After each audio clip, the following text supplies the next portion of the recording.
Welcome back to the Patrick Coffin Show. Before I introduce my guest, Dr. E. Michael Jones, I want to mention the True North community, which is a digital community of mostly Catholics in over 20 countries. We talk about influences on culture. What is culture? What is upstream from culture? Andrew Breitbart famously said that politics was downstream from culture, but we here at the True North movement think that religion is higher than culture and feeds everything else. So we talk about the gospel without compromise, the intersection between Catholicism and culture, good films, horrible films, books, literature, all the things that influence hearts and minds around the world. Check out the link in patrickcoffin.media. We would love to have you on the inside to learn from you and grow in our faith and our use of reason. With that, happy to bring back Dr. E. Michael Jones. He's the founding editor of Culture Wars magazine, formerly known as Fidelity Press. I'm going to talk a little bit about the Fidelity days. E. Michael Jones was the author on a book that was assigned at Franciscan University of Steubenville when I was a graduate student in theology there. And the book that I first read of his is called Degenerate Moderns, Modernity as Rationalized Sexual Misbehavior. And that kind of launched me into a trajectory of going deeper and longer through his other books, Libido Dominandi, Sexual Liberation and Political Control, Living Machines about Walter Gropius, Monsters from the Id, Slaughter of Cities, The Jewish Revolutionary Spirit, Logos Rising, which I was happy to endorse, and now Walking with a Bible and a Gun, The Rise, Fall, and Return of American Identity. If you're watching on YouTube, you can see the title of the book, published by Culture Wars. Mike, great to have you back. Good to be here, Patrick. Whenever people complain that your books are so long, I say, you're getting 4 books for the price of 1. Come on. That's right. It's a bargain. Before I read before I read the other book that I mentioned, Degenerate Moderns, I saw a seminarian's lexicon that you published in, I guess it was called Fidelity Magazine, more of a newsletter back at the time. And I was teaching high school in Toronto, theology and English literature. And I got a meeting with Archbishop, then Cardinal Aloysius Ambrogic of Toronto. He was sort of the evil bad boy of the liberal teachers unions there. Everyone hated the Cardinal. And so I wanted a meeting with him to explain what the situation was like in the trenches of Catholic school system under his governance. And I photocopied that lexicon that someone published anonymously in Fidelity. And the Cardinal, who was very reserved, shall we say, very kind of A-type, he almost fell off the sofa. I can still see him grabbing his stomach at the meaning of this lexicon. For instance, the definition of humana vitae was the biggest mistake the church made since the Council of Trent. The phrase "I hear you" means I disagree, but I don't want to seem pastorally insensitive. And then my favorite one, which he really liked as well, was the definition of the church: me. So I guess that was published back in the days when folks would send in anonymous things. This was from one seminarian to another to help his brother seminarians get to the finish line of ordination. I'm sure you remember that one. Yeah, well, things haven't changed that much. We have created a Nicodemus Society of various seminarians from various seminaries who they meet E. Michael Jones by night out of fear of the Jews. So it's continuing to spread. The seminarians continue to be fearful of whether they're going to say something that will jeopardize their ordination. So the more things change, the more they're the same. Right. In Walking with the Bible and a Gun, you range over a lot of territory, from American literature to poetry to you get a little bit more political as we go. And then after the founding of Hollywood in the early aughts in the 1920s, we talk about the Hays Production Code. I wrote an essay for the second issue of St. Austin Review in England called Code Blue on the production code. Your take on it was interesting to me. But let's start with sort of the hidden grammar of the founding of America. And I at the outset, I do want to get to what you meant by the I want to get the phrasing that you used right. Was it the grammar of Protestantism or the Reformation to Satanism? Which Well, let's back up here. I got into trouble yeah. with Candace Owen, because I said this too quickly. So you have to do this right. Otherwise, people are going to misunderstand what you're saying. So the beginning of this thought came when I read Emmanuel Tot's book, the La Défaite de l'Occident. It hasn't been translated into English, so I read it in French, and he's talking about the end of the American empire. And then he said basically the American empire is coming to an end because the hidden grammar of the American empire is Protestantism, and Protestantism is evaporating. So Hmm. I thought, okay, that's good. That's good. He's right. He's right on target there. And then he starts to talk about Protestantism, and then he goes off topic in a way that is typical, because everybody feels in certain circles that if you want to talk about Protestantism, you have to bring up Max Weber and the spirit of capitalism and that type of thing. And that's not accurate. He's a sociologist. I don't want to badmouth sociology, but it's something that is for checker players rather than people who play chess. And so the real problem is that if you speak English, you inherited an intellectual patrimony where all of the important texts are poetry and literature. And it's because of the Reformation, because if you told the truth during the Reformation about the situation, you would be hanged until not quite dead and then drawn and quartered, and your entrails would be thrown into boiling oil, which is what they did to Edmund Campion. So you have to understand poetry to understand certainly English literature, but I mean English culture. But Hmm. then you have to understand a certain poem, and I'm saying that poem is Paradise Lost.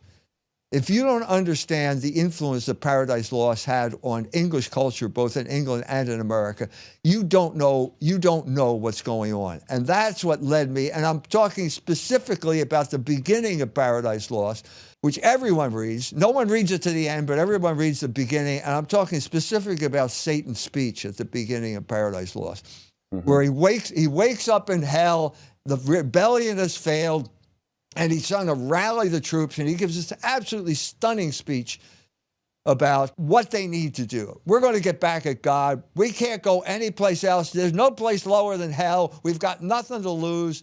The mind is its own place. Here we shall be free. And then he says, better to reign in hell than to serve in heaven. Yeah, And, taking and up I'm both. Yeah. Hmm. and I'm saying this, every American's heart beats, pounds, it beats soundly, it beats, because this is the hidden grammar of America, which is non serviam, for You better or for worse.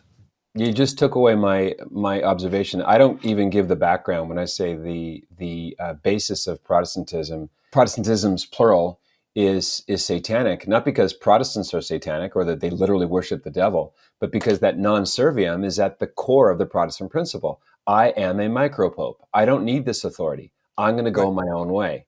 right, And so, right, could you is the shorthand here that you lay out in the book that America is the political analog of another Protestant sect? Because America is just riffing off what you said about the famous speech by Satan in Paradise Lost.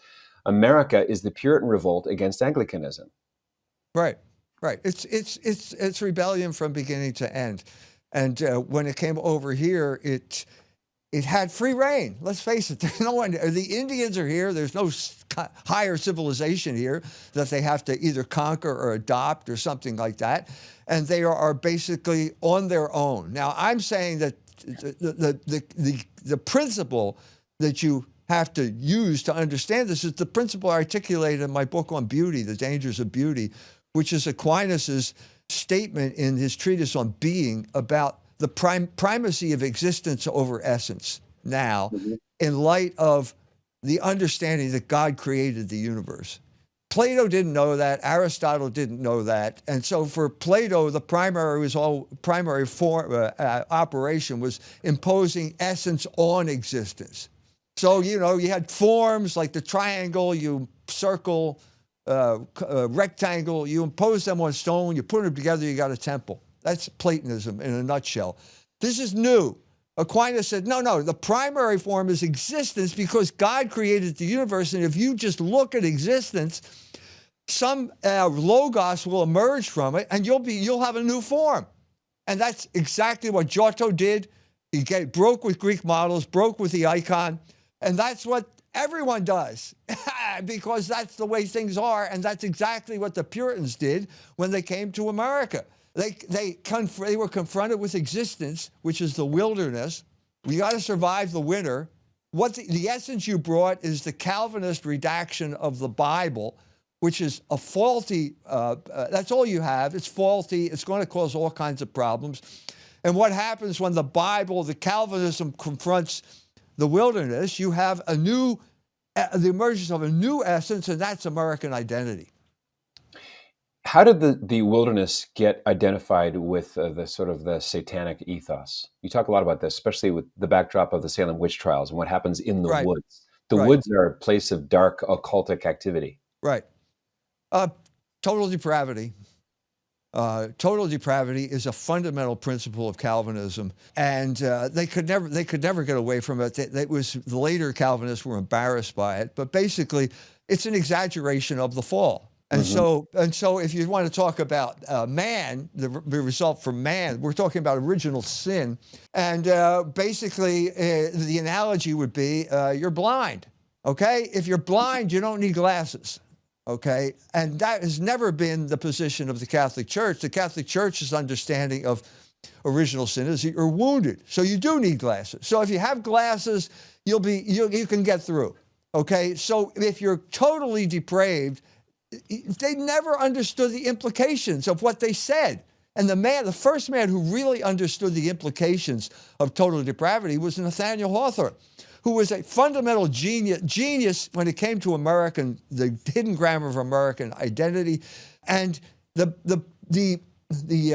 story that he wrote to explain this was called Young Goodman Brown, a short story, absolutely brilliant short story, because he understood that if you're totally depraved, then who are you going to worship? Yeah. Right back to Satanism. So he goes into the woods.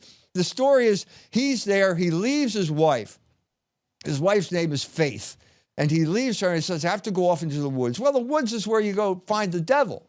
Okay, he goes, and that's exactly what happens. The devil is a minister. The minister says to him, "What took you so long?" And Hawthorne, Young Goodman Brown says, "Faith held me back a while," which is America in a nutshell. The development of centuries of basically faith held you back a while, but it didn't really solve your problem. And so when he comes there, everybody in the village is there. And he sees the woman. That woman taught me my catechism. Well, that's Calvinism. That's what she taught you. Total depravity is one of the fundamental principles. And then the minister devil says, "Welcome to the communion of your race. Evil is the nature of mankind." That's Calvinism. That's how you get to Satanism. So you start as a corpse and not as the wounded man of the parable of the Good Samaritan. So you start dead. You can't undead. And so let me segue a little sideways to Jonathan Edwards' famous. I'm sure you didn't know it was going to be world famous. "Sinners in the hands of an angry God," because that's Calvinism to the superlative point, terminus point, isn't it? Well, Jonathan Edwards was the grandson of Solomon Stoddard. Solomon Stoddard is the man. And remember, we keep moving west now, so we're in the middle of Massachusetts now. And Solomon Stoddard is famous for coming up with the halfway covenant, which was, how do we deal with the crisis in Calvinism when the next generation comes along? You have to be a member of the visible elect in order to be a member of the Calvinist church. So, okay, what happens when you have children?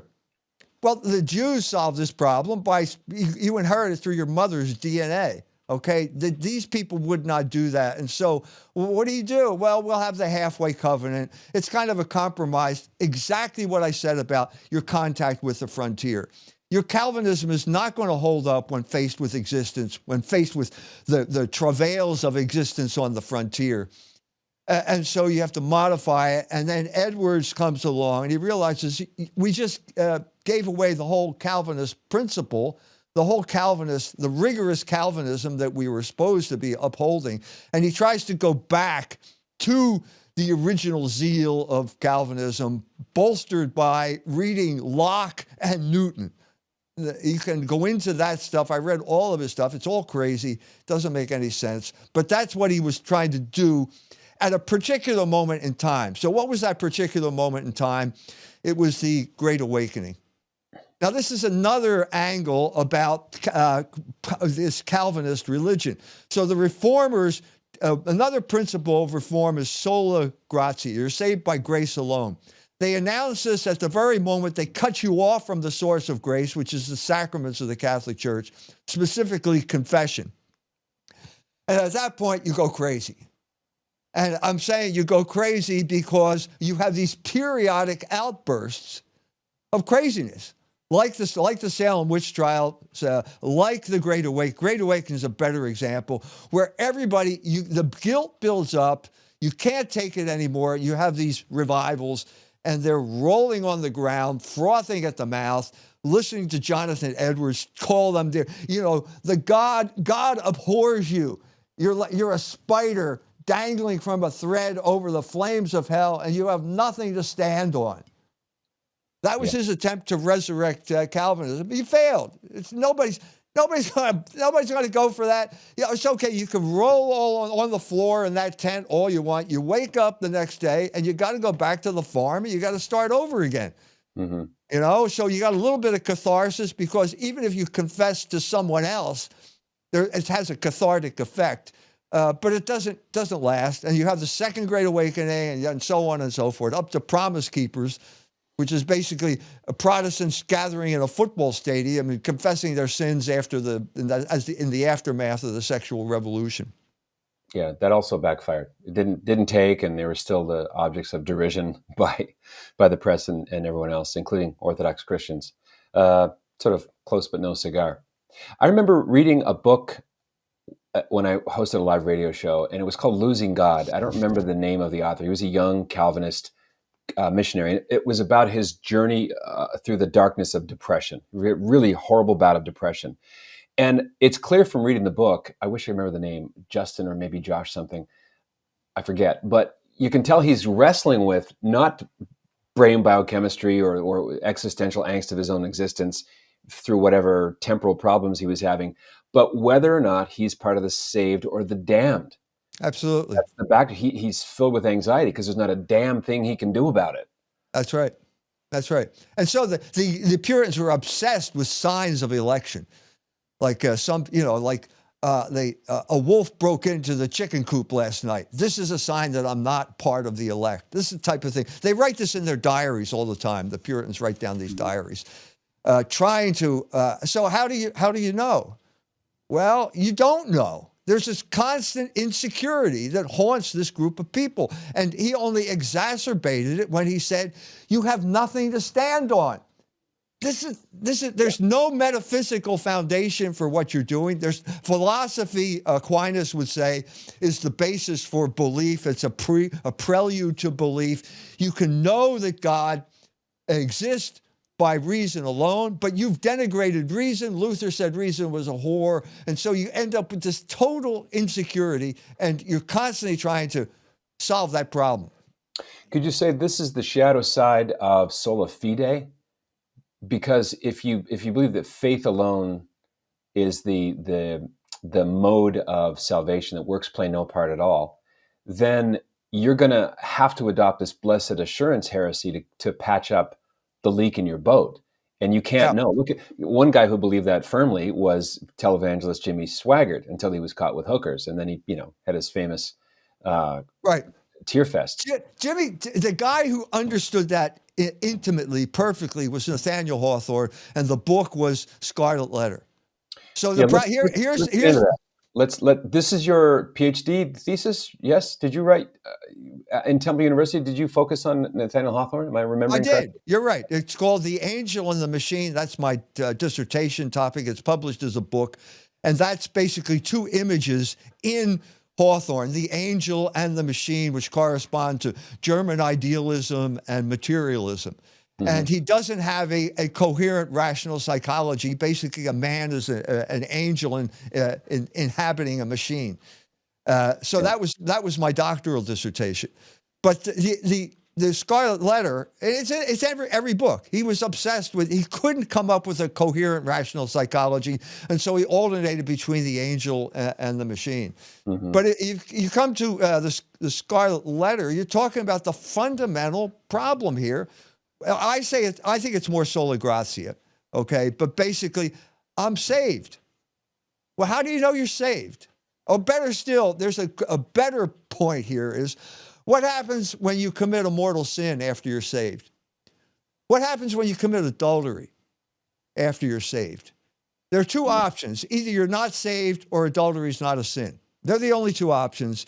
And you can go back and forth. One led to antinomianism, Anne Hutchinson, the Quakers walking around naked in Boston right before the Puritans hanged them. This is the type of conflict you have. And Hawthorne was the genius who articulated it. It's still to this day. Jimmy Swaggart, you brought him up. The reformers all had problems with sexual issues, and I dealt with that in the book as well. Mm-hmm. Hawthorne seems to have been Catholic haunted. Tell us about his trip to Rome and what happened and what didn't happen. So he was a classmate of Franklin Pierce at Bowdoin. He wrote Franklin Pierce's campaign biography. Pierce won the election, and he appointed him consul in Liverpool, where he basically amassed enough money so that he could take his family to Rome. I spent like 3 years in Rome. Now, I'm saying God took him to Rome. Okay, this is the man who wrote about what happens when you can't go to confession. Now he's in Rome. So God takes him to St. Peter's. He goes into St. Peter's and he walks up and there's the confessional. It's an existential, you can see God's plan here. I can see it. And he's ready. He starts approaching. Now, this is me taking license. This is not in the biography. It's in The Marble Faun, which is the last novel he completed. And there's a character in there that is clearly Hawthorne. He's a sculptor, supposed to be a sculptor in Rome, but it's clearly Hawthorne. Matter of fact, every character in The Marble Faun is Hawthorne, which is why it's not a great piece of literature in the way that the Scarlet Letter is, because those people are real. Dimsdale's real, Hester Prynne's real. But anyway, so... Is Dimsdale also Faulkner? No, Dimsdale is Dimsdale. That's why it's a great book. Dimsdale is Dimsdale. He's a person that you feel you've known. The same way with Hester Prynne. All of those people are real people. And in Marble Faun, everybody's Hawthorne in some way or another. So anyway, Kenyon is there in St. Peter's Basilica. This is Hawthorne. He wrote the book about what happens when you can't go to confession. He's nearing the confessional, and suddenly the door opens up and an Italian walks out. Now, I know this comes as a shock to you that Italians hear confession in Rome, but he immediately says, this is in a Marble Faun. The Catholic Church is clearly of supernatural origin. If only they had angels to run the machinery, I'd join. It's a paraphrase. That's exactly, so we're kind of confronted now with the fundamental issue, biographical issue. Why was Hawthorne melancholy at the end of his life? Everybody knew it. Everybody saw this.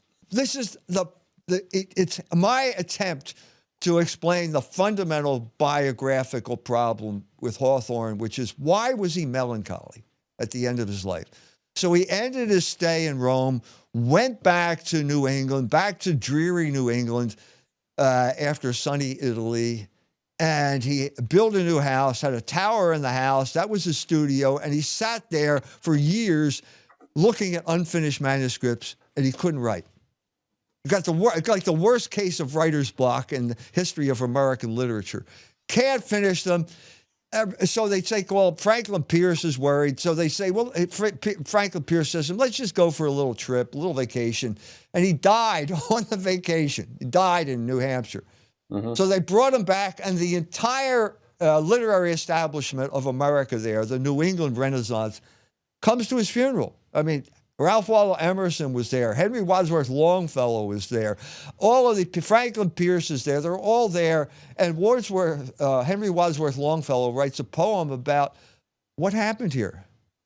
The unfinished tower, unfinished must remain. Nobody could explain it. And I'm saying that basically he had the opportunity to convert to Catholicism and was blocked by what I have to imagine is ethnocentrism. He couldn't imagine, what am I going to do? Do I have to become a Dago in order to become a Catholic? This is the type of thought that's going through his mind. I'm extrapolating here. Whatever the reason, he could not take the plunge. And it's significant because his daughter was there at the same time. Rose Hawthorne was there. She was 9 years old at the time. She wrote a memoir. Everything that she saw, Hawthorne saw, because he's not going to let a 9-year-old walk around by herself in Rome. She bumped into Pius X in the Vatican gardens. Pius X gave her a blessing. She became a Catholic. She became a nun. She founded an order of Dominicans that took care of people with incurable cancer who were indigent. So if you had money, you had to go someplace else. And she died doing that, and now she's a saint. Now, how do you reconcile those two things? Yeah, I was going to ask you about that. I think maybe wasn't it Pio Nono, Pius the Ninth? Yes. What did I say? Yeah, Pius? No, it's Pius yeah, the yeah, Ninth. Pius the Yeah, Ninth. Yeah, yeah. lesser known, but yeah, I couldn't believe that reading your book that anecdote popped off the page. I thought, what? Back in the days when you could wander in the Vatican gardens and meet the Vicar of Christ, how did this happen? But that was something analogous to the meeting of Saint Therese of Lisieux when she was 15 of Leo the 13th, back when there's much more papal people contact, because that made a huge impact on her as well. Yeah. Rose had a lot of great things to say about her father. I think she credits the grace of God working through her father's example, despite his reticence or ambiguity about Catholicism. She never stopped looking up to her father. Correct? Right. Right. She said she mentioned some. Uh, he mentioned some incident where some man kind of embraces a leper, and she said that was my father. My father did that. My father always took care of the poor. Uh, I think that the main thing that attracted Hawthorne and his wife and everyone was the beauty of St. Peter's Cathedral, the Mm, beauty of art in Rome, which is mm. unprecedented. The outburst of artistic creativity in Italy during over centuries. Because beauty is a transcendental. The good, the true, and the beautiful all converge at the peak of the mountain there. And when you're in the presence of beauty, you're in the presence of God. And so this is Hawthorne. This is an artist. His wife was also an artist, sensitive to beauty, extremely sensitive to beauty, coming into contact with a church that you couldn't imagine after growing up in New England villages where a church was a white painted clapboard Yeah. little building. Confronted and acknowledging this is one of the most beautiful things I've ever seen in my life. The beauties are transcendental. And then the question pops up, if this church is beautiful, is it true? Is Catholicism true? That's the transcendent feeling you get when you're there in St. Peter's. And I'm sure it crossed his mind. I've had more than one anecdote in my own life of people who I'm thinking of a dear friend of mine who got a PhD in theology from the Angelicum, brought his Thai Buddhist father to St. Peter's for the first time, and he's pointing out the Pietà and the little, the 10,000 little finesses of beauty, statues of angels and art and the pillars. It's so glorious, just walking into the ocean of beauty that is St. Peter's Basilica. And his father's 30 yards behind, and he goes back to see his father, who was near the entrance to the basilica. His father's in tears. He can hardly speak. Dad, what's wrong? And he finally got it out. I understand why you're studying theology now. Yep. So That's there's an that's even why power that's of why that's why beauty is important. And the Italians understood that maybe better than any other country on the face of this earth. Before we turn to Mark Twain's take on walking to the same building, I wanted to ask if you thought there was an analogy between the reason why C.S. Lewis never became a Catholic and the reason why Hawthorne never did. J.R.R. Tolkien was interviewed after Lewis died, a longtime friend of Jack Lewis, and the interviewer said, "Why didn't your friend Jack become a Catholic?" And Tolkien's reply was, "He had ulterior motives." Well, Pretty good. Christopher Durrick was a student of Lewis, and he said it was Ulster prejudice. Ulster Oh, okay. prejudice. Is that kind of being marinated in that kind of default prejudice help explain why I, Hawthorne I, could let, experience so much beauty and still step back, stay back? I can't come up with any other explanation. I mean, so basically, let's go back to the situation in Rome or the situation in Boston. Suppose he did convert. Where was the church? What church could you go to in Boston? You could go to an ethnic church. You could go to an Irish church, I think. Maybe a little. Maybe there was a German church, but Catholicism in America at that time was like Orthodoxy. If you convert to Orthodoxy, you have to become a Greek or a Serb or a Russian or whatever, and that was the situation in America at this time. The man who did take the plunge was Orestes Brownson, who was he was as robust as Hawthorne was timid. And he could just take it, just kind of swagger in. He thought he was going to have the whole, he was going to convert the Protestants. Well, they dropped him like a hot potato. And then he went to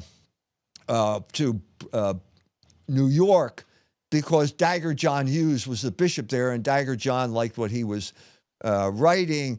And so in 1857, he's given Orestes Brownson is giving the commencement address at Fordham University, and he says, what we need is an American Catholicism. And Dagger John interrupted the thing and said, no, we don't. We're not Americans. We're Irish. We happen to be washed up on shore here because of cheap labor. But don't cross the Hudson River. Don't go west of the Hudson River because you'll become a Protestant because there are no priests out there. That was the situation that Hawthorne would have been in. That was Brownson's situation. Stay east, young man. No, that's exactly what happened here. To Dagger John, the bishop, not known for his knife throwing skills, but because of the cross-like his signature included a dagger-shaped cross, right? That's where he got the name. Yeah. Yeah.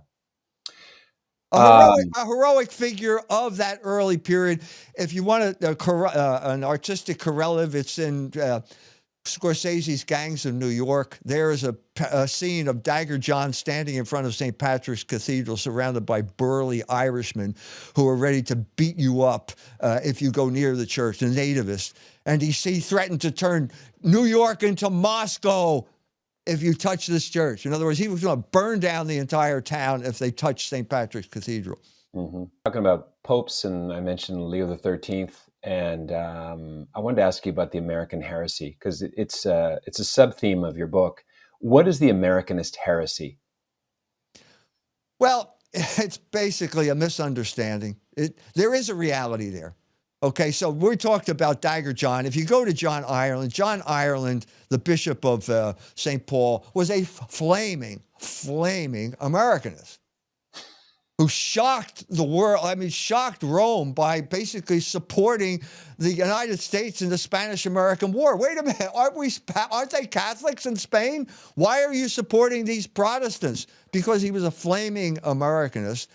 And so they knew something was wrong, so it turns out that a French biography of Isaac Hecker appears in France, and the French Catholic, the bishops there go ballistic. And they say, this guy, Hecker, is espousing the French Revolution. He wants to bring back the French Revolution. This should be banned. And then the word gets to Rome. And so Leo XIII writes an encyclical called Testem Benevolentiae, condemning Americanism. Mm-hmm. And when it comes out, Ireland, who should have been the brunt of this is written for you, he says, we accept everything you said because it has no application whatsoever to America. And in a sense, he was true. It was right, because it's basically they were reacting to a French biography of an American, not the actual situation on the ground. Now, if you go to the actual correspondence between Monsignor O'Connell, who's the rector at Catholic U, and Ireland, the Catholic U was a battleground at this point between Irish Catholics and German Catholics. And they hated, I don't want to say hated each other, but in that, one of those letters, O'Connell writes to Ireland and says, we shouldn't portray this as a racial issue. In other words, the two different races are the Irish and the Catholic. This is the way the term race got used then. It should be an intellectual issue. And then he went on to say, God has ordained you to announce the American gospel, this type of thing. It was absolutely, if they only had the letters, they could have written, Leo XIII could have written a much better condemnation of it, because it wasn't a phantom heresy. It was absolutely real. but they didn't have enough information to deal a blow that would kill it. The America First of Nick Fuentes et al. Sounds like the American heresy writ modern. Which Nick Fuentes are you talking about? Yeah, there are several out there, and it depends on which one shows up. So one Nick Fuentes will say Christ is king, and the other will have Jared Taylor on and announce that he's white. He's white on the internet, and then when the cops show up at his house, he's a Mexican. So there are a number of Nick Fuentes out there, and God bless the ones that say the good things. Well, America First as a slogan, you could say had its roots in the paleoconservatism of people like Pat Buchanan that Trump piggybacked on and launched himself to the White House. But certainly Nick Fuentes is the main promoter of that generation of the idea of America First, while still identifying as a Catholic. That's the nub right there, right? Wait a minute. I would take it back to Father Coughlin.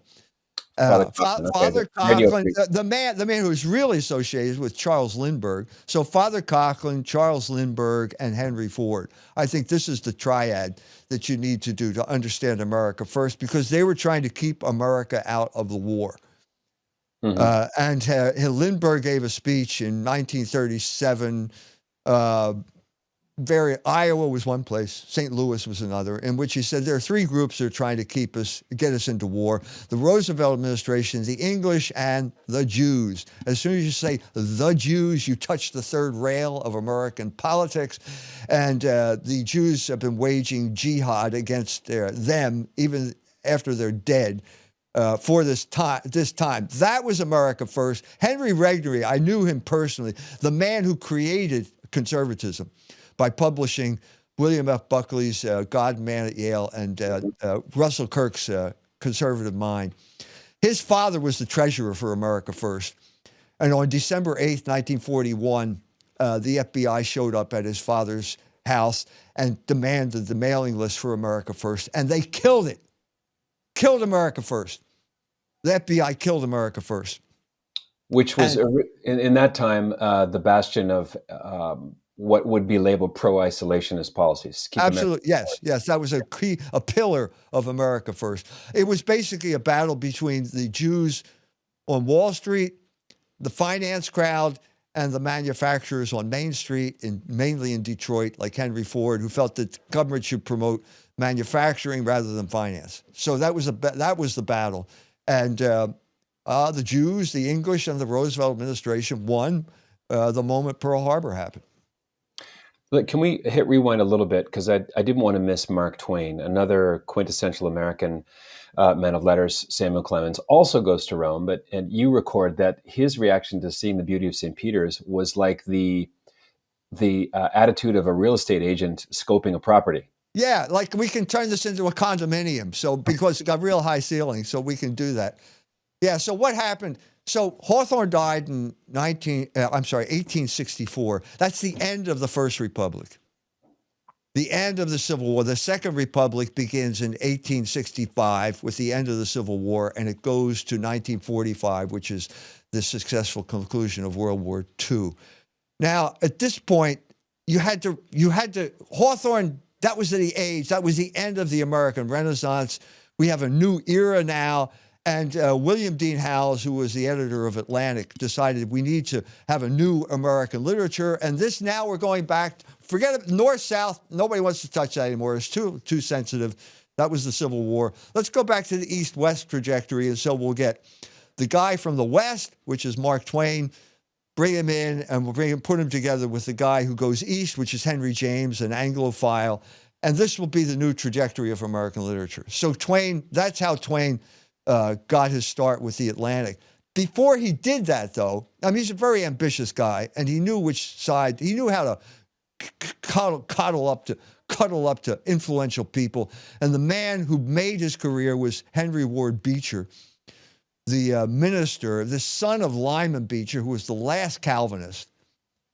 Now Henry Ward Beecher got sent. He went to Indiana, and as most people went to Indiana in the 1840s, he contracted malaria. He and his wife got malaria. Then they come back, and they were promoted by this This big financier, no, big money guy in Brooklyn. Brooklyn was booming at this point because of the opening of the Erie Canal. Everybody's making money hand over fist. This is the beginning of the prosperity gospel. And Henry Ward Beecher knew how to play these people like a fiddle. The problem, so he goes to Twain, or Twain goes to him, and Beecher says, "You're a bright guy. I'm going to make you. I'm going to make your career." And he did. He got organized a book contract about the cruise. This is the beginning of the cruise. I don't know whether you do cruises. I was going to do a Edmund Fitzgerald cruise on the Superior on the last weekend in November. It never took off. But anyway, this guy's going to go on a cruise. Mark Twain, Samuel Clemens gets the publishing house to finance, pay his way. He sets off. Oh, the one guy missing is Henry Ward Beecher. He stays at home because he's screwing one of the women in his congregation. Anyway, I was going to ask you how iffy was Henry Ward Beecher's sexual morality, and how willing was Samuel Clemens to turn the other cheek? Yeah, that's exactly. So Clemens goes to, first thing off the boat, first Catholic country he gets to, he starts ridiculing Catholic piety, Catholic belief. And so he's the guy who's going to be he's not going to be impressed by powerful people. He's going to tell it the way it is. Well, no, that's not true, because Henry Ward Beecher was involved in scandal this whole time. It was in the newspapers, it was in the courts, and Samuel Clemens never said a word about Henry Ward Beecher because he was amazing. Is Elmer Gantry based on Henry Ward Beecher? Billy Sunday, I think it's Billy Sunday. But I mean, this is like the archetypal Protestant minister from whatever Dimsdale all the way up to Jimmy Swaggart or whoever's the latest guy. Mm-hmm. They all have problems. It's what happened to Henry Ward Beecher. The Calvinism is this straitjacket that is completely inhuman, but it held his life together. When you released him from the straitjacket, he was screwing 20 women in his own congregation. Went completely in the opposite direction. That was part of the crisis of the 1840s, because once that collapsed, you have all of these sects springing up and all this bizarre behavior being justified by religion. That was sex, S-E-C-T-S. That's right. The other kind of sex was happening too. Got you. So Mark Twain arrives in St. Peter's. Obviously, he's, as the kids say, sporting a tude against Catholicism per se. And his observations of St. Peter's are so superficial. You can tell he's got to be fighting some impulse to be impressed, because this is the same guy who would write what's many call the definitive biography. It's kind of a fictionalized novel of Joan of Arc called Joan of Arc. He sailed to New Orleans, France. He said in an interview that was his best book. So he was, how this, American quasi-Protestant agnostic would be obsessed with the French Catholic teenagers. It's hard to, it gives you cognitive dissonance. Yeah. One of the facts I found out after the book was published is that he gave a significant contribution to Rose Hawthorne's work. Now that is really significant. Mark Twain did? Yeah. Mark Twain gave a contribution to Rose Hawthorne and wrote a note in which he said how much he admired her. Now, this is a man who knew the story and was an opportunist, and he's going to jump on the anti-Catholic bandwagon to make his career. That's what William Dean Howells is. So if we've got a country that just went through a civil war, I have to unite the country. What are we going to do? Bring East to West together, and the common denominator is anti-Catholicism. This is also the time when Thomas Nast's cartoons were appearing. Remember the Thomas Nast? You know what I'm talking about? Kind of sarcastic caricatures? Yeah, the famous one is the Ganges, something about the Ganges, where you have bishops, Catholic bishops, the mitre being portrayed as crocodiles, attacking these Americans. He also portrayed every single Irishman he prayed looked like a monkey. So he dehumanized all of these people. This was and Twain got on that bandwagon, and I think he regretted it later on in life. But he was an opportunist. Yeah. I'm trying to find a link between this and between the later American. Well, it's a stereotype if you don't like it, or a trope, a generalization if you do like it, and that's the rise of Hollywood, the the creation of the Hays Production Code, which was later called the Breen Office, and the arrival of people like, I suppose, Tom Mix predates Gary Cooper, but Gary Cooper was the iconic, lanky, man of few words sheriff guy. Right. How I'm trying to bridge that, because Gary Cooper did become what I think is a sincere Catholic. I got to interview Dolores Hart, who later became a nun. She was the first woman to kiss Elvis on screen, and she was close friends with not only Gary Cooper, but the woman Gary Cooper forced to have an abortion because he had an affair with her, named Patricia Neal, the Yeah. actress who won the Yeah. Academy Award for HUD. She Yeah. also plays the kept woman in Breakfast at Tiffany's. Beautiful speaking voice, but that's all told in a book called Faith at the Finish Line. So, can you want to just start talking about Gary Cooper as kind of the inheritor of this mythological American Yeah. Yeah. rugged individualist? Yeah. So I'd say the beginning was Thoreau's Walden. Hmm. Off into nature. And it was a profound book in many ways. But one of the things he said there, that nobody talks about in American lit seminars, is he said that in order to understand nature, you have to be chaste. This is the hidden grammar here. So if you're chaste, nature is benign. So what happened over this period of time, as epitomized by Henry Ward Beecher, is they started to lose chastity. Americans started to lose chastity because they didn't have the grace for the sacraments. Brownson said, no, you can't expect any American to stay married because he's not sacramentally married. That's what Brownson said. And it started to play out over this period of time. And as the men became more and more chaste, nature became more and more threatening. And so a crucial link would be Jack London writing. So, what do you mean by nature? Hawthorne, William Wordsworth said it was the Lake District, and you walking around spring and seeing daffodils and writing poems. Is that nature, or is it the Klondike where it's 40 below zero, which is what Jack London wrote about? Red, red, red in tooth and claw. Yeah, that's right. And I think what happened is it's a function of moral decline that took place during this period of materialism. The latter half of the 19th century was basically based on materialism, and you have Jack London writing these novels. And of course, Jack London gets back to the original definition because he has Wolf Larson quoting Satan's speech in Paradise Lost in The Sea Wolf.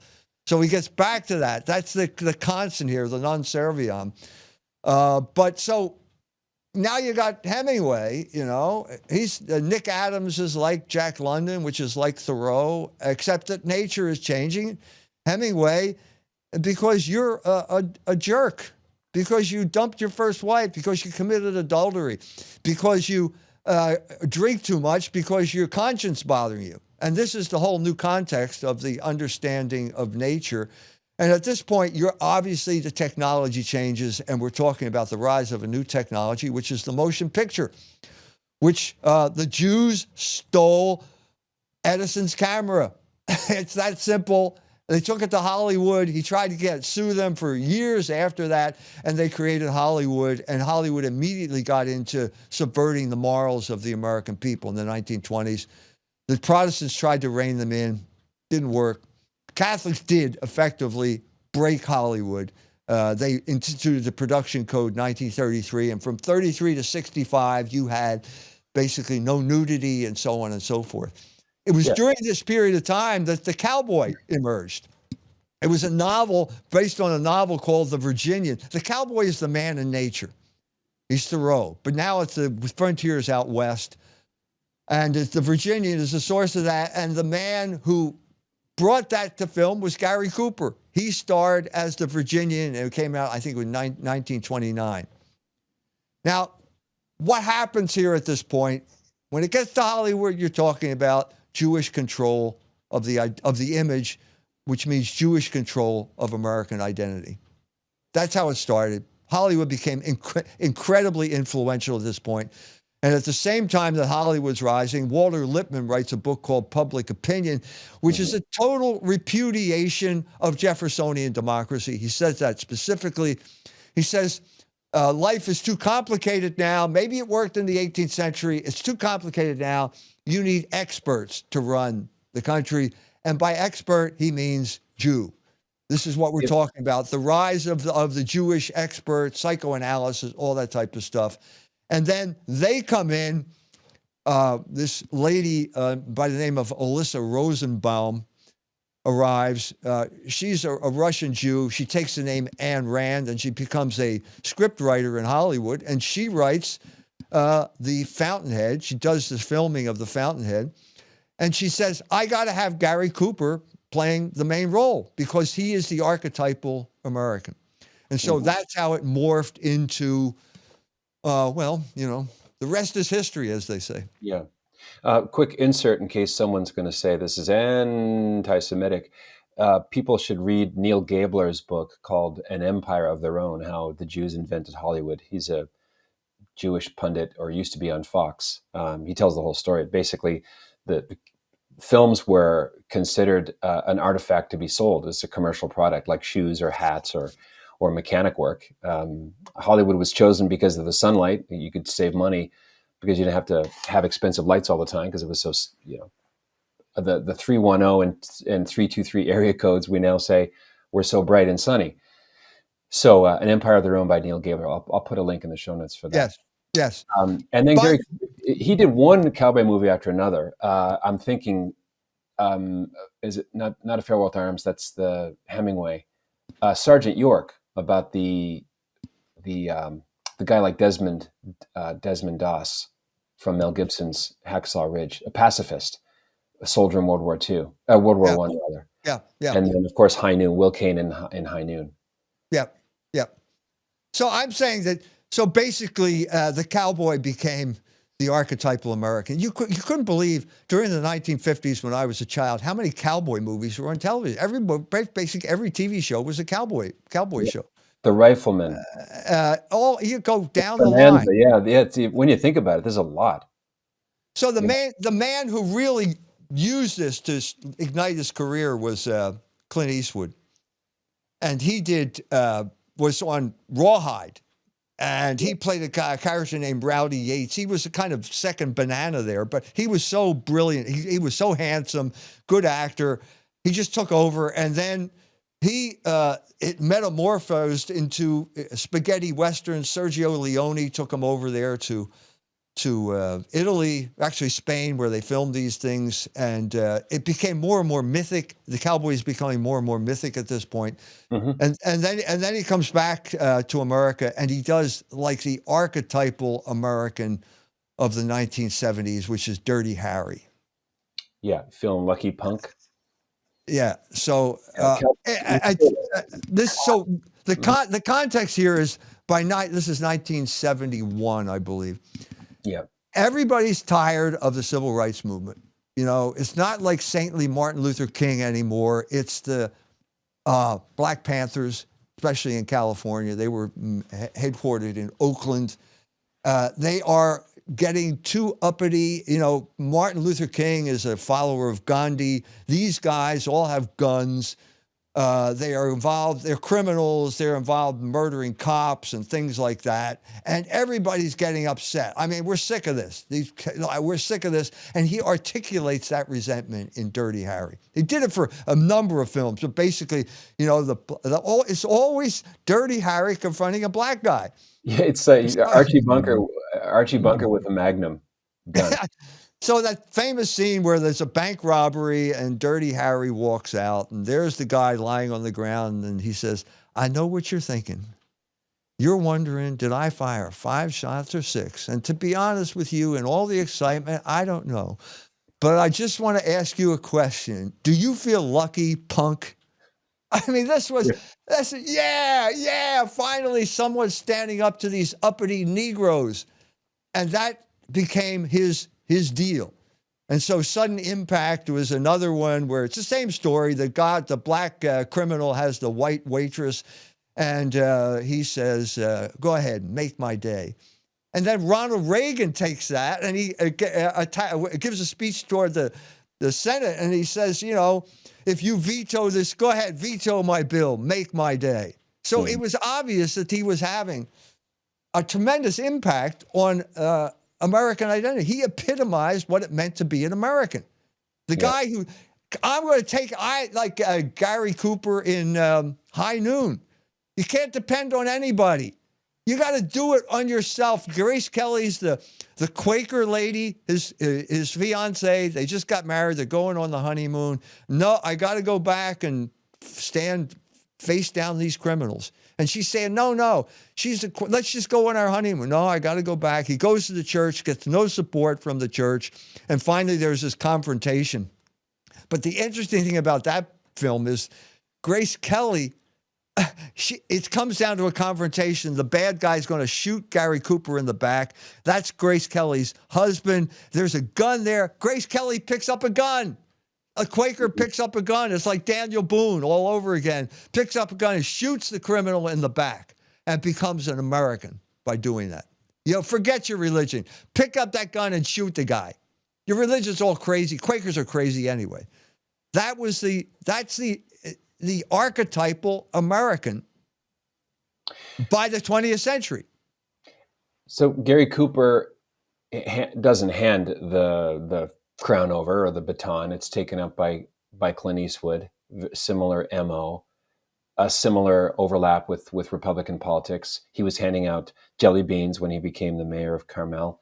And then in 1992, I want to ask you about two movies, Unforgiven and Gran Torino, because Unforgiven seems to be the reversal of where you think the kind of sub-theme of his stories is going to go.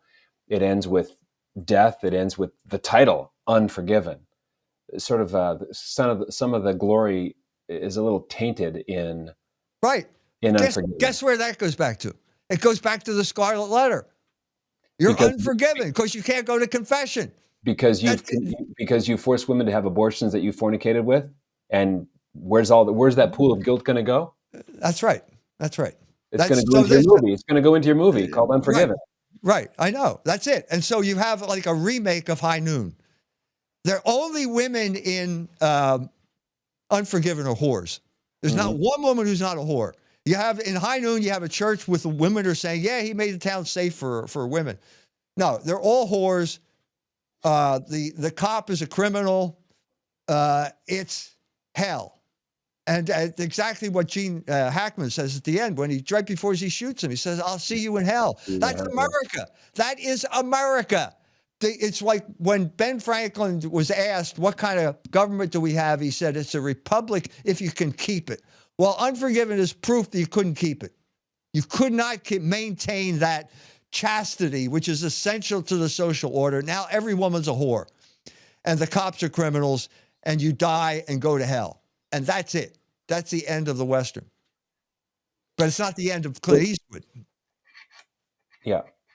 Clint Eastwood seems to have had, after Unforgiven, a kind of moral conversion, or at least there's a shift in the stories that he wants to tell. And Gran Torino, to me, is the ultimate overturning of the Dirty Harry franchise. I did not see that ending coming in Gran Torino. Full of Catholic imagery. He's like, cruciform at the end. Absolutely.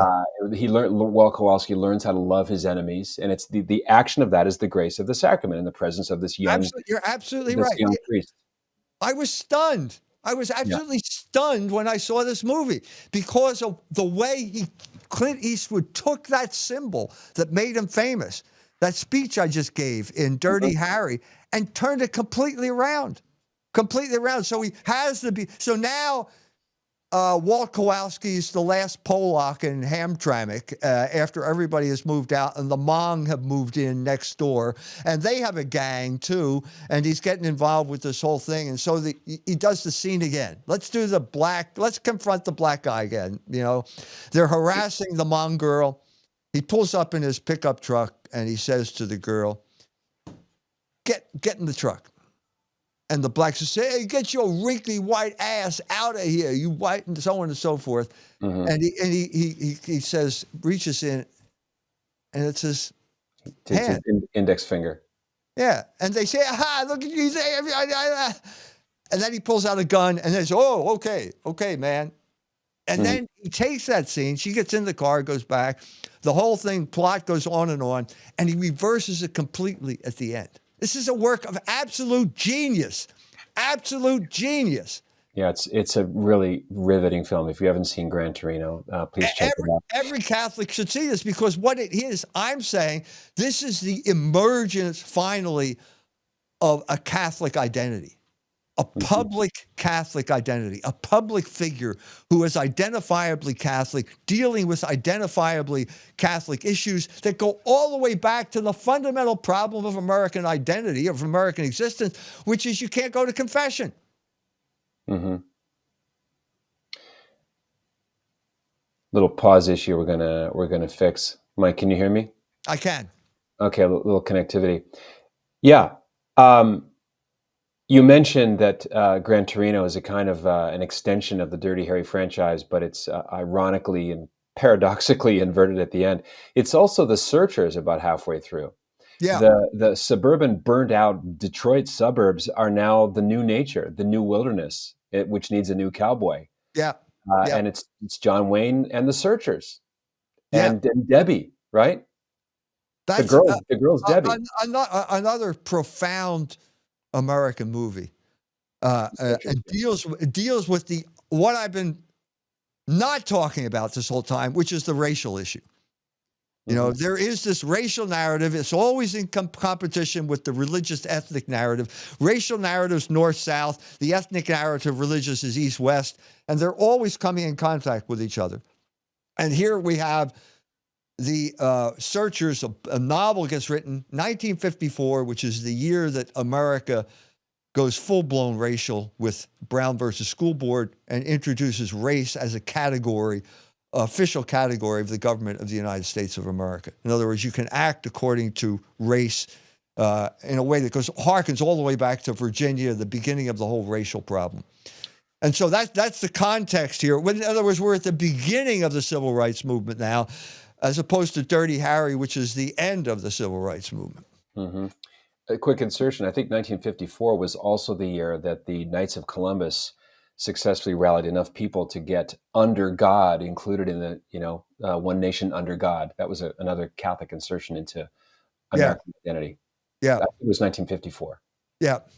Which I think was a tragic time for America because of the anti-communist crusade, which basically got, if anything, supported this American exceptionalism. It was among Catholics. It was the anti-communist crusade, and that was the high point of that. That's when Father Peyton's slogan, "The family that prays together stays together," is on billboards. He was a big proponent of the anti-communist crusade. Used Fatima as a basically part of the anti-communist crusade. But the crucial issue in The Searchers is race. And Mm. so, it's a captivity narrative. That's Yeah. a brilliant extension of the captivity. The first literature in America were captivity narratives. The captivity of Mrs. Mary Rowlandson, where the women are living on the frontier. The Indians come and slaughter the men. They take the women off. And so she was captured by the Indians, stayed there a couple months and came back. And then the big question is, well, did you have sex with the Indians while you were there? And she assures everyone that it's, never happened. No, they were chaste. They treated me well. And other narratives were different. But now you have Debbie, who was taken by the Comanche. This is based on the story, a true story of Cynthia Parker, who was captured by the Comanche in, I think it was around the 1830s in Texas. And then she was 9 years old. She's captured. And then she reaches sexual maturity. She marries one of the chiefs. She has 3 children by the chief. And, 20 years down the road, Texas Rangers find her. They're ready to slaughter everybody. But she doesn't look like an Indian. She looks white. And it turns out this is Cynthia Parker. She can't speak English anymore. She doesn't want to be a Texan. She doesn't want to be an American. She wants to be an Indian because she married that guy and she has 3 children by him. Yeah. That Okay? she was melded. So that's the fun. Yeah. So the crucial scene in Searchers is John Wayne is looking for Debbie, and he puts out the word. And the Texas Rangers assemble all these girls who were brought back from captivity. They're all feral. It's obvious the way they're talking. And the Texas Ranger says to John Wayne, it's hard to believe they're white. And John Wayne says, they ain't white anymore. Oh, wait a minute. How do you stop being white? You get a tan? How do you stop? You can't stop being white. That's part of the racial issue here. It's part of your DNA. Your DNA determines your phenotype, which is either white or something else like that. And so this is the crisis. That contradicts the Christian narrative, and John Wayne can't figure out what he's going to do. So the tension in the movie is basically, is he going to kill Debbie or is he going to rescue her? You don't know until the final moment. It's there's a line from Prizzi's Honor. Jack Nicholson says of Angelica Houston, "Do I ice her? Do I marry her?"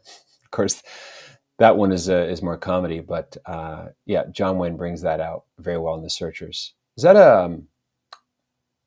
who directed The Searchers? Is that a John Ford? John Ford, of course, John Ford, the beautiful Teton Mountains of Utah. Can we press forward just a little bit, because I want to respect your time as well. I did not know who Joe Ritchie was, and you're talking about conversions to Catholicism, and our mutual friend Father Jeff Langan.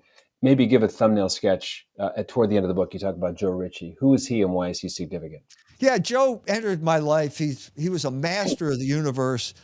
He went to the Chicago Board of Trade, combined the Black-Scholes equation with the Texas Instruments computer, made a ton of money, created a trading operation, sold it for $230 million in the 1990s, which was real money, much more money than it is now, and decided he was going to do good.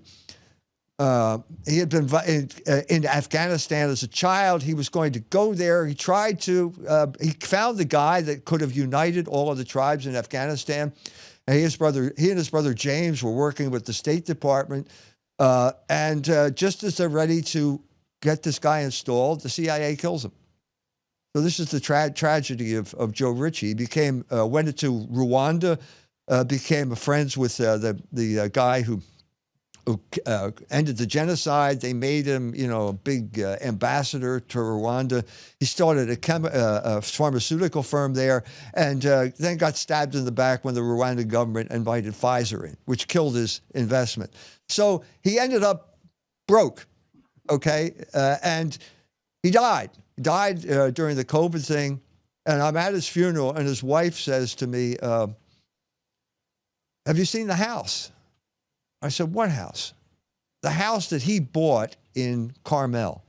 It's called the D.L. James House. It was created by Green and Green. It is the most stunning house I've ever seen. A stunning example of American architecture. Exactly what I was talking about. I have a whole chapter on this in my book, The Dangers of Beauty. Mm-hmm. How existence called forth a new essence, the new essence of American architecture. The new best of an American art form that did not exist before. Joe was the man who saw that. He understood beauty, the power of beauty. He wanted to bring influential people like the Russians together with Americans, have them sit at the house. The house would inspire, the beauty of the house would inspire elevated conversations, and we could achieve the good by bringing about peace. That's what he wanted to do. Mm-hmm. And it didn't work. But I was fortunate enough to stay there for a week right before it got sold to my good friend Brad Pitt. So if you know Brad Pitt, maybe he'll let you into his house. But that was Joe Ritchie. He converted to Catholicism at the end of his life. He was raised in that Protestant atmosphere west of Chicago. That what's the college there? At Wheaton College. That's which have the papers of C.S. Lewis, by the way, who was kind of the patron saint of Wheaton, was able to transcend that because I think God rewarded him because of the good that he wanted to do. Even if he didn't achieve it, he did want to do that good. And so it was a kind of archetypal American, wanting to bring good to the world and then being thwarted by his own government, by his satanic government. Peace through superior beauty power. Say that again. Peace through superior beauty power instead of firepower. Yeah. What's in your pipeline? What are you working on now? In culture wars, and you have a book in the pipeline? I'm writing my autobiography. Oh, who's it by? I have a ghostwriter. Holy Ghost writer. We should draw lots and talk to bookies about what you're going to call it. You have a working title yet? Yeah, Born Under a Bad Sign. For real? For real. Okay. And what's the bad sign? When I was 4 months before I was born, the Kinsey report came out. Oh, okay. Gotcha. That's a whole other thing that you mentioned in the book. There's so many people and characters and players and threads in the book, which we've been talking about. It's called Walking with a Bible and a Gun, The Rise, Fall, and Return of American Identity. Its author, Dr. E. Michael Jones, has been my guest today. Great to talk to you again, Mike. Happy Yes, Thanksgiving. and just one thing I have to add. This is Yeah. available at fidelitypress.org. Do not go to Amazon. You go to fidelitypress.org. Also in the show notes, fidelitypress.org, right? Yep. Good. I got to say it twice. All right. Godspeed. Thanks again, Mike. Peace. Peace. This is the Patrick Coffin Show. Be a saint. What else is there?